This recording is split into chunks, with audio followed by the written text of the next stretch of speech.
Hello friends, கண்ணீர் விட்டு கதறி அழுதுருக்காங்க நம்ம பாகிஸ்தான் வீரர்கள் எல்லாம். ஏன்னா இது ஒரு 29 வருஷ போராட்டம். 29 வருஷ போராட்டத்துக்கு பிறகு இந்த மாதிரி நடந்திருக்கு.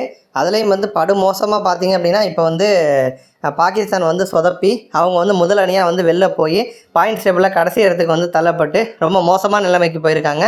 ஆறுதல் வெற்றியை கூட பாகிஸ்தான் அணியால் கொடுக்க முடியலை. அந்தளவுக்கு மோசமாக சூழ்நிலையும் நமக்கு விதியும் பாகிஸ்தான் கிட்ட விளையாண்டுருச்சு அப்படின்னு தான் சொல்லணும். ஏன்னா இப்போ நம்ம பாகிஸ்தான் குரூப் ஏல இருக்காங்க.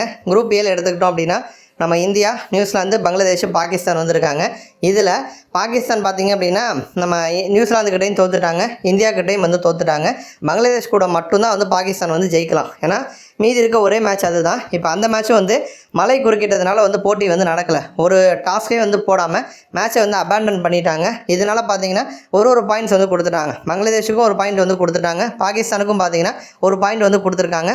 இப்போ இது பாகிஸ்தான் வீரர்களையும் சரி, பாகிஸ்தான் ரசிகர்களையும் சரி பெரிதளவில் பாதிச்சிருக்கு. எல்லாம் கண் கலங்கி வருத்தப்படுறாங்க அப்படின்னு தான் சொல்லணும். நம்ம என்னதான் கிரிக்கெட்டில் எதிரி நாடாக இருந்தாலுமே கூட இதை பார்க்குறதுக்கு ரொம்ப கஷ்டமாக இருந்துச்சு அப்படின்னு தான் சொல்லணும்.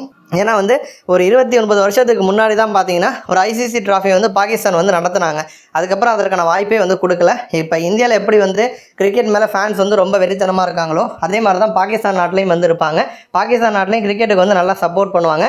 இருந்த போதிலுமே இந்த பயங்கரவாத அச்சுறுத்தல் அப்படிங்கிற ஒரு காரணத்தினால பார்த்தீங்கன்னா பாகிஸ்தான் நாட்டுக்கு ஐசிசி தொடர் எதுவுமே நடத்துவதற்கான வாய்ப்பு கொடுக்கவே இல்லை. தொடர்ந்து பார்த்தீங்க அப்படின்னா அந்த வாய்ப்பு மறுக்கப்பட்டு தான் வந்துச்சு. இப்போ ஒரு வழியாக பார்த்தீங்கன்னா எங்கள் நாட்டில் எந்த பிரச்சனையும் கிடையாது, நீங்கள் தாராளமாக கிரிக்கெட் ஆடலாம் அப்படின்னு சொல்லிட்டு எல்லா கிரிக்கெட் வாரியத்தையும் காம்ப்ரமைஸ் பண்ணி ஐசிசி கிட்ட பெர்மிஷன் வாங்கி 29 வருஷத்துக்கு பிறகு இப்போ தான் சாம்பியன்ஸ் ட்ராஃபி நடத்துகிறாங்க.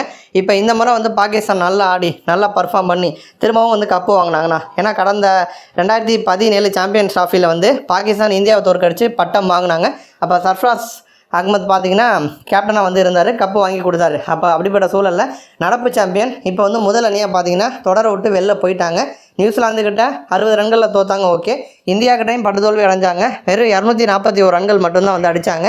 அடுத்து பங்களாதேஷ் அணியை வாச்சும் அடித்து காலி பண்ணி பங்களாதேஷ் அணியை தோற்கடிச்சு ரசிகர்களுக்கு ஒரு ஆறுதல் வெற்றியை கொடுக்கலாம் அப்படின்னு பாகிஸ்தான் வீரர்கள் இருந்தப்போ தான் மழை குறுக்கிட்ட காரணத்தினால பார்த்தீங்கன்னா அந்த போட்டி ரத்து ஆயிடுச்சு. இப்போ ஒரு பாயிண்ட் மட்டும்தான் கிடச்சிருக்கு. அப்போ ஒரு வெற்றி கூட கொடுக்க முடியலை, ஒரு ஆறுதல் வெற்றி கூட ரசிகர்களுக்கு கொடுக்க முடியல. சொந்த நாடு நடத்துது, சொந்த மண்ணில் ஒரு மேட்ச்சில் கூட ஜெயிக்க முடியல அப்படின்னு சொல்லிட்டு பாகிஸ்தான் வீரர்கள் எல்லாருமே இந்த மழையினால் போட்டி நடக்காததுனால ரொம்பவே வருத்தப்பட்டு கண் கலங்கி போயிருக்காங்க, கதறி அழுதுருக்காங்க அப்படின்னு தான் சொல்லணும். இது ஒரு புறம் இருக்கு. இன்னொரு புறம் சோசியல் மீடியாவில் நம்ம இந்திய ரசிகர்கள்லாம் பாகிஸ்தானை வச்சு செஞ்சிட்ருக்காங்க. மழை உங்களை காப்பாற்றிருச்சு.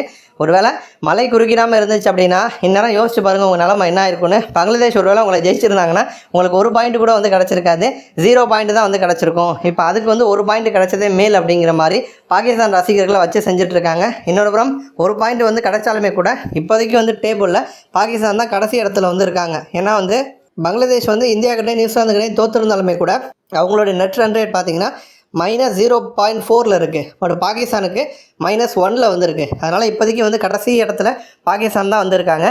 இதை வீரர்களாலையும் ஏற்றுக்க முடியலை, ரசிகர்களாலையும் ஏற்றுக்க முடியலை. நன்றி.